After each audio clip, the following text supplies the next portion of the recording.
नमस्कार, मी रियान द रियाज किचन मराठीमध्ये तुमचं पुन्हा एकदा मनापासून स्वागत आहे माझं पूर्ण यूट्यूब फॅमिलीचं। आज आपण 31 डिसेंबर स्पेशल पावभाजी कशी बनवायची ते दाखवणार आहे। अगदी नेहमीप्रमाणे रेसिपी फार साधी आणि सोपी आहे। अगदी तुम्ही 15 ते 20 मिनिटात बनवू शकतात। पावभाजी बनवायला म्हटलं की भरपूर सारी भांडी वगैरे लागतात, पण आज आपण कमीत कमी भांड्यांमध्ये पावभाजी कशी बनवायची ते पाहणार आहोत। तर इथे मी एक कुकर घेतलेला आहे। कुकरमध्ये आता आपण सर्व भाज्या ॲड करून घेणार आहोत। मी 1 वाटी वाटाणे घेतलेत, 1 वाटी फ्लावर घेतला आहे, 1 शिमला मिरची घेतलेली, अर्धी वाटी बीटरूट घेतलेले आणि अर्धी वाटी गाजर घेतलेले आहेत। बघू शकतात व्हिडिओमध्ये दाखवल्याप्रमाणे। सर्व भाज्या व्यवस्थित मी स्वच्छ धुवून घेतलेल्या आहेत। त्याच्यात 1 ग्लास पाणी ॲड करून चवीनुसार नमक करून आपल्याला कुकर लावून गॅसवरती चढवून आपल्याला अगदी 3 शिट्ट्या घेऊन घ्यायच्या आहेत। 3 शिट्ट्या घेऊन गॅस बंद करून दिलेला आहे आणि त्यानंतर आपण कुकर ओपन करूया। बघू शकता तिथे आपल्या भाज्या खूप छान पद्धतीने शिजून झालेल्या आहेत। आता आपण त्यांना पावभाजी मॅशरने मॅश करून घेणार आहोत। अगदी तुम्ही स्पूनने पण मॅश करू शकतात। तर आपल्याला सर्व भाज्या व्यवस्थित मॅश करून घ्यायचे। सर्वात महत्त्वाचं म्हणजे बीटरूट मॅश करायला थोडं ताकद लावावी लागते। बाकीच्या भाज्या एकदम लवकर शिजतात, पण बीटरूट शिजायला थोडा टाईम लागतो। हे तुम्ही आधी पावभाजीमध्ये बीटरूट ॲड केलं असेल तुम्हाला समजलंच असेल। तर बघू शकता तिथे मी सर्व भाज्या व्यवस्थित मॅश करून घेणार आहे। आपण नंतर भाजीला अजिबात मॅश वगैरे नाही करणार आहोत। त्यासाठी व्यवस्थित इथं एकदम पूर्ण भाज्यांची व्यवस्थित ग्रेव्ही झाली पाहिजे यापर्यंत आपल्याला मॅश करून घ्यायचे आहे। जर तुम्हाला बीटरूट किसून देखील घालू शकतात मॅश करायला प्रॉब्लेम येत असेल तर। आणि बीटरूट घातलं तर भाजीची चव पण खूप छान वाढते आणि कलर पण खूप छान येतो आणि मुलं बीटरूट खायला कंटाळा करतात, तुरट वगैरे लागतं, पण या पद्धतीने तुम्ही बीटरूट खाऊ घालू शकतात। मी तर ही पावभाजी बनवण्यासाठी अर्ध बीटरूटचा वापर केलेला आहे। याच्याने आपल्याला कलरवालं तिखटचा वापर वगैरे करावा लागत नाही आहे। बघू शकता तिथं माझे पूर्णपणे व्यवस्थित भाज्या मॅश करून झालेल्या आहेत। अगदी थोडे वाटाणे वगैरे दिसत आहेत, मी परत त्यांना पण व्यवस्थित मॅश करून घेणार आहे। बघू शकता तुम्ही इथं सर्व भाज्यांना व्यवस्थित मॅश करून झालेलं आहे व्हिडिओमध्ये दाखवल्याप्रमाणे। आणि बीटरूटचे थोडे थोडे लहान साईजचे तुकडे दिसत आहेत, आपण त्यांना पण व्यवस्थित मॅश करून घेऊया। आता आपण गॅसकडे वळूया। इथं मी गॅस ऑन करून कढई गरम करायला ठेवलेली आहे, बघू शकता तुम्ही व्हिडिओमध्ये। आता आपण कढईमध्ये 3 स्पून तेल ॲड करून घेऊया। मी जी डेलीची भाजीची पोळी असते त्यानुसार तेलाचा वापर केलेला आहे। इथं मी बटर वापरते, अर्धा क्यूब। तेल आणि बटर दोघं छान पद्धतीने गरम झालेले आहेत। त्याच्यात आता मी हाफ टेबलस्पून जिरा ॲड करते। जिरा छान तडतडलेलं आहे। आता आपण 1 वाटी कांदे ॲड करून घेऊया। मी इथं हे मोठ्या आकाराच्या कांद्याला बारीक चॉप करून घेतलेलं आहे, अगदी तुम्ही चॉपरमध्ये देखील कट करू शकतात। आता आपल्याला कांद्याला व्यवस्थित सॉफ्ट होतो तोपर्यंत व्यवस्थित परतून घ्यायचे। त्याच्यामध्ये मी आले आणि लसूणची घरीच केलेली पेस्ट ॲड करणार आहे, जे आपण खलबत्त्यामध्ये कुटतो ते आबडधोबड। याच्याने खूप छान टेस्ट येतो। अगदी तुम्ही मार्केटमधली वापरणार त्याच्याने एवढा टेस्ट येणार नाही, पण या पद्धतीने जर तुम्ही आले आणि लसूण व्यवस्थित बारीक कट करून ॲड केलं तर याच्याने पावभाजीला पण खूप छान टेस्ट येतो आणि अगदी दुसऱ्या भाजीमध्ये पण वापरलं तर खूप छान टेस्ट येतो। हे होममेड घरीच फ्रेश बनवलेलं आले लसूण पेस्टला खूप छान टेस्ट येतो। इथं मी 1 मोठा आकाराचा टोमॅटो बारीक कट करून घेतलेला आहे। तुम्ही भाज्या शिजवल्या होत्या तेव्हाही टोमॅटो ॲड करू शकतात, पण मी या पद्धतीने ॲड करते। आपल्याला टोमॅटोला पण छान पद्धतीने शिजवून घ्यायचे, अगदी तो मॅश होईल या पद्धतीने आपल्याला व्यवस्थित टोमॅटोला शिजवून घ्यायचे। बघू शकता तुम्ही या पद्धतीने आपल्याला टोमॅटोला व्यवस्थित परतवून घ्यायचे। आता आपण याच्यात मसाले ॲड करून घेऊया। आपण भाजी शिजवताना नमकचा वापर केलेला आहे, म्हणून ही गोष्टीची खास लक्ष ठेवायचे की आपल्याला नमक अगदी थोडंच वापर करायचा आहे। तर इथं मी 2 टेबलस्पून लाल तिखट, 2 टेबलस्पून पावभाजी मसाला आणि 1 टेबलस्पून धना पावडर वापरलेली आहे। मी बस एवढेच मसाल्यांचा वापर करणार आहे, याच्या पलीकडे आपल्याला मसाल्यांचा वापर वगैरे अजिबात करायचा नाही आहे। मसाले छान पद्धतीने परतून झालेले आहेत। त्याच्यात अगदी 2 टेबलस्पून पाण्याचा वापर केलेला आहे मी, बघू शकता तुम्ही।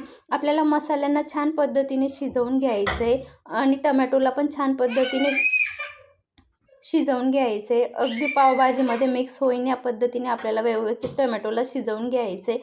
याच्यात आता आपण हळद ॲड करून घेऊया आणि अगदी मसाल्यांना छान टेस्ट येईल त्यासाठी इथं मी अगदी पाव टेबलस्पून नमकचा वापर केलेला आहे। मी फार नमक भाज्या शिजवतानाच ॲड केलेलं आहे, म्हणून मी इथं अगदी नॉर्मलच नमकचा वापर करते. चवीनुसार म्हणजे मला भाजीला जेवढं नमक लागणार आहे मी तेवढं सर्व व्यवस्थित दोघं टायमाला व्यवस्थित यूज करून घेतलेलं आहे, जे आम्ही जेवढं खारट खातो त्यानुसार. आता आपण याच्यात जी भाजी मॅश केली होती ती भाजी मसाल्यांमध्ये ॲड करून घेणार आहोत. आता भाजी व्यवस्थित ॲड करून आपल्याला व्यवस्थित मिक्स करून घ्यायची. यात तुम्हाला पाणी लागत असेल किती थिक लागत असेल त्यानुसार तुम्ही पाणी कमी जास्त ॲड करू शकतात.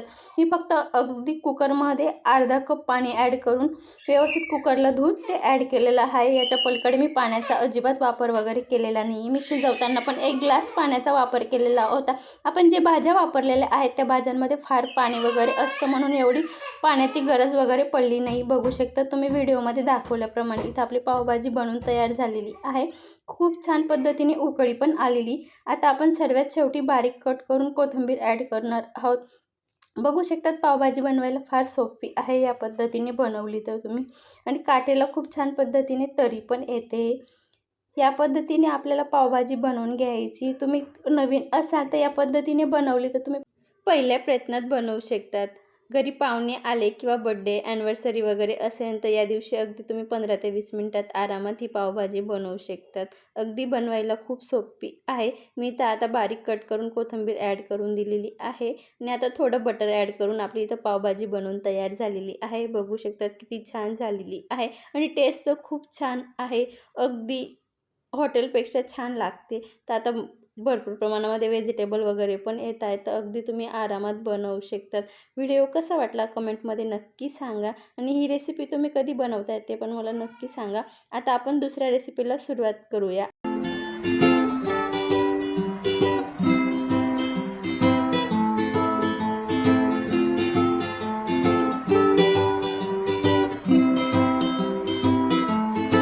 स्ट्रीट स्टाईल अगदी रगडा पॅटीस बनवणार आहोत. नेहमीप्रमाणे रेसिपी खूप साधी आणि सोपी आहे. अगदी तुम्ही 20 ते 25 मिनिटात बनवू शकतात. अगदी खूप छान रेसिपी आहे. बाहेरपेक्षाही खूप छान टेस्ट येणार मी गॅरंटी देऊन सांगते. आणि अगदी कमीत कमी खर्चामध्ये आणि किचनच्या बेसिक सामानामध्ये ही रेसिपी होणार आहे. चला मग न वेळ घालवता आपण रेसिपीला सुरुवात करूया. मी इथं वटाणे पूर्ण रात्र भिजवलेले होते. तेच वटाणे स्वच्छ धुवून एका पातेलीमध्ये काढून घेतलेले आहेत. वरून ढक्कन ठेवून त्याच कुकरमध्ये आपल्याला वरून बटाटे ठेवून 4 ते 5 शिट्टे घेऊन घ्यायचे. तुम्ही तुमच्याकडे कुकरचे डबे असतील त्याच्यामध्ये देखील लावून तरी चालेल. याच्याने तुमचा वेळही वाचेल आणि गॅसही वाचेल. तर जोपर्यंत आपले वटाणे आणि बटाटे शिजत आहेत तोपर्यंत इथं आपण अर्धी वाटी पोहे व्यवस्थित आपल्याला भिजवायचे, साईडला ठेवून द्यायचे. बघू शकता तिथे 4 ते 5 शिट्टी झालेले आहेत आणि बटाटे पण खूप छान पद्धतीने शिजलेले आहेत. बघू शकतात नाईफ आरामात जातोय, म्हणजे या पद्धतीने आपले बटाटे शिजून झालेले आहेत. जर तुमचे बटाटे आणि वटाणे शिजले नसतील तर तुम्ही अजून 1 ते 2 शिट्टी घेऊ शकतात. तर इथं मी बटाट्यांना व्यवस्थित काढून घेणार आहे आणि आता वटाणे पण चेक करून घेऊया की शिजलेले आहेत की नाही. वटाण्यांना आपल्याला व्यवस्थित शिजवून घ्यायचं आहे. आपण वटाण्यांपासून आज रगडा बनवणार आहोत, त्यासाठी आपल्याला वटाणे खूप सॉफ्ट शिजले गेले पाहिजे. बघू शकतात अजिबात इकडं तिकडं गेलेलं नाही. मी पातेलीला लावलं तर या पद्धतीने खूप पटक्यात काम होतं. बघू शकतात आपले वटाणे पण खूप छान पद्धतीने शिजलेले आहेत. आपण परत अजून रगडा बनवणार आहोत तेव्हा पण थोडं शिजवायचेच आहेत म्हणून. तर हे सर्व साईडला ठेवून आपण आता हिरवी चटणी बनवून घेऊया, जोपर्यंत आपले बटाटे गार वगैरे होत नाही तोपर्यंत. तर मी एका भांड्यामध्ये हिरवी मिरची, 1 टेबलस्पून साखर, चवीनुसार नमक, आणि थोड्या डाळ्या घेतलेल्या आहेत. मी भरपूर सारं इथं कोथिंबीर घेतलेलं आहे. तुमच्याकडे पुदिना असेल तर याच्यामध्ये आवर्जून पुदिना घाला, याचा खूप छान टेस्ट येतो. आणि थोडं लिंबू पिळलेला आहे आणि थोडे बर्फचे तुकडे किंवा गार पाणी ॲड करून आपल्याला व्यवस्थित ग्रीन चटणी बनवून घ्यायची. बघू शकतात किती छान कलर आलेला आहे. आणि ही चटणी आपण सुरुवातीलाच बनवत आहोत, तरी पण तुम्हाला शेवटीपर्यंत फ्रेश दिसेल आणि अगदी ग्रीन कलर दिसणार की याच्यामध्ये आपण जे बर्फाचे तुकडे आणि गार पाण्याचा वापर केलेला आहे. त्याच्यासाठी चटणी तुम्ही 12 तास जशीच तशी ग्रीन राहते, काळी वगैरे पडत नाही. त्यात आपण रगडा बनवण्यासाठी इथं बेसिक मसाले घेतलेले आहेत. मी इथं भाजलेल्या जिऱ्याचं पावडर, धना पावडर, काश्मीरी लाल तिखट, किचन किंग मसाला, चाट मसाला घेतलेला आहे आणि चवीनुसार नमक घेतलेलं आहे आणि चिमूटभर हिंगाचा वापर केलेला आहे. इथं 2 टेबलस्पूनमध्ये आपल्याला सर्व मसाले आपल्याला मस्त खमंग भाजून घ्यायचे आणि नंतर आपले वटाणे शिजवलेले ॲड करून घ्यायचे. बघू शकता त्या पद्धतीने आपल्या रगड्याला तडका लावून झालेला आहे। आता आपण इथं पण एक शिट्टी करून घेणार आहोत कुकरची। मी तर बारीक कट केलेली कोथिंबीर ॲड करून कुकरचं झाकण लावून घेते। अगदी आपल्याला 5 मिनिटं शिजू द्यायचे। मी तर बटाट्यांचे साल काढून घेतलेले आहेत। आता आपण ते पण व्यवस्थित मॅश करून घेऊया। मी तर सुरुवातीला हातानेच करते, अगदी तुम्ही पावभाजी मॅशरने जरी मॅश केलं तरी चालेल। तर थोडे गरम होते त्यासाठी इथं मी स्पूनने व्यवस्थित मॅश करून घेणार आहे। अगदी आपल्याला बारीक मॅश करायचं, याच्याने आपल्याला टिक्की बनवायची आहे, त्यासाठी खूप आपल्याला बारीक मॅश करून घ्यायचं। आपलं पोहे पण छान पद्धतीने ते भिजून झालेलं आहे, ते पण मॅश केलेले बटाट्यांमध्ये ॲड करून घेऊया। पोहे अगदी हाताने व्यवस्थित चुरून घ्यायचं आहे, जेणेकरून पूर्णपणे बटाट्यामध्ये व्यवस्थित मिक्स झालं पाहिजे। तर इथं पण आपण बेसिक मसाले वापरणार आहोत। मी इथं काश्मीरी लाल तिखट, धना पावडर, जिरा पावडर आणि चाट मसाला आणि चिमूटभर हळद घेतलेली आहे आणि चवीनुसार नमक। याच्यात मी थोडं काळ्या नमकचा पण वापर केलेला आहे, याच्याने थोडं अजून व्यवस्थित टेस्ट येतो, खायला खूप छान लागतं आणि पचायला पण खूप इझी पचतं। त्यासाठी थोडं चिमूटभर काळ्या नमकचा वापर करायचाच येतो। आता व्यवस्थित आपल्याला मिक्स करून घ्यायचं आहे। बघू शकतात अगदी डो टाईप झालेलं आहे। आता याच्यात आपण थोडं फ्रेश कोथिंबीर ॲड करून घेऊया। कोथिंबीर ॲड करून आपल्याला परत व्यवस्थित मिक्स करून घ्यायचं आहे। जर तुम्हाला इथं व्यवस्थित टिक्की वळली जात नसेल तर याच्यात तुम्ही 2 टेबलस्पून ब्रेड क्रम वापरायचा आहे, याच्याने खूप इझी टिक्की वळते। मार्केटमध्ये भरपूर वेगवेगळ्या प्रकारचे बटाटे येतात, म्हणून इथं मला अजिबात गरज वगैरे पडली नाही ब्रेड क्रम वापरायची। तर तुम्ही जर वाटत असेल की जे टिक्कीचं बॅटर आहे ते सैलसर आहे, तर तुम्ही त्याच्यात 2 टेबलस्पून ब्रेड क्रम्स वापरू शकतात। इथं मी हाताला तेल तूप कसलाही वापर नाही केलेला आहे, तरी पण खूप माझी इझी टिक्की वळून तयार झालेली आहे। बघू शकता तुम्ही व्हिडिओमध्ये दाखवल्याप्रमाणे आपल्याला आता सर्व टिक्की असेच बनवून घ्यायचे। मी तुम्हाला अजून एक टिक्की बनवून दाखवते।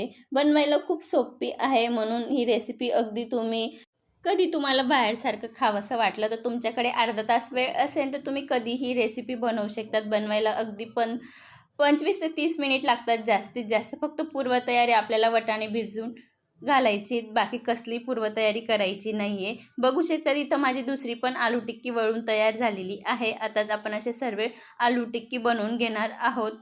बघू शकता हाताला अजिबात लागत वगैरे नाहीये। तर आता आपण गॅसकडे वळूया। इथं मी 1 टेबलस्पून तेल घेतलेलं आहे, अगदी कमीत कमी तेलाचा वापर करते मी। तर आता आपण इथं एक एक करून टिक्की जेवढे बसतील तेवढे कढईमध्ये शालो फ्राय करून घ्यायचे। बघू शकतात तुम्ही डोश्याच्या तव्यावर देखील करू शकतात। आपल्याला या पद्धतीने व्यवस्थित टिक्की दोघं साईडने शालो फ्राय करून घ्यायची आहे। अगदी मला इथं वाटतंय की थोडं तेल अजून लागतंय, तर मी वरून थोडं 1/2 टेबलस्पून वरून तेल पण ॲड करणार आहे, पुढं तुम्हाला बघायला भेटेलच। तर मी एक साईडने व्यवस्थित टिक्की शालो फ्राय करून घेतलेली आहे आणि दुसऱ्या साईडला आपला रगडा पण बनवून तयार झालेला आहे। बघू शकतात खूप छान एकसारखं टेक्स्चर आलेलं आहे। तरी मी 2 मिनिटं व्यवस्थित उकळू देणार आहे, अजून थिकनेस येणार रगड्याला। आणि आपल्या दुसऱ्या साईडला टिक्की पण बनवून तयार झालेली आहे। आता आपण एक एक करून काढून घेणार आहोत। आता आपली रगडा पॅटीस बनवून तयार झालेली आहे। आता आपण सर्व करून घेणार आहोत। तर मी इथं 2 आलू टिक्की घेतलेले आहेत, वरून रगडा टाकून मी ग्रीन चटणी ॲड करून, वरून थोडं खट्टी मिठी चटणी ॲड करून, थोडं शेव पण वरून आपल्याला ॲड करून घ्यायची। बघू शकता तिथं आपलं रगडा पॅटीस अगदी मार्केटसारखी बनवून तयार झालेली आहे। अगदी बघताच क्षणी तुमच्या तोंडाला पाणी येईन या पद्धतीने बनवून तयार झालेली आहे। अगदी बाहेरचं खाण्यापेक्षा घरी तुम्ही हे बनवायला थोडं टाईम वगैरे जास्त लागतो, मेहनत पुरते, भांडी वगैरे जास्त निघतात, पण खूप हेल्दी आहे। व्हिडिओ आवडला असेल तर नक्की सांगा आणि मुलांसाठी तर एक वेळेस नक्की बनवून बघा। व्हिडिओ आवडला असेल तर एक लाईक नक्की करा। पुन्हा भेटूया अशाच एक छानशा रेसिपी सोबत। तोपर्यंत मस्त खा, स्वस्त राहा, सर्वात महत्त्वाचं आनंदी राहा, काळजी घ्या। चॅनलवर नवीन असाल तर प्लीज चॅनलला सबस्क्राईब करा। अशाच एक छानशा रेसिपी सोबत भेटूया। तोपर्यंत धन्यवाद।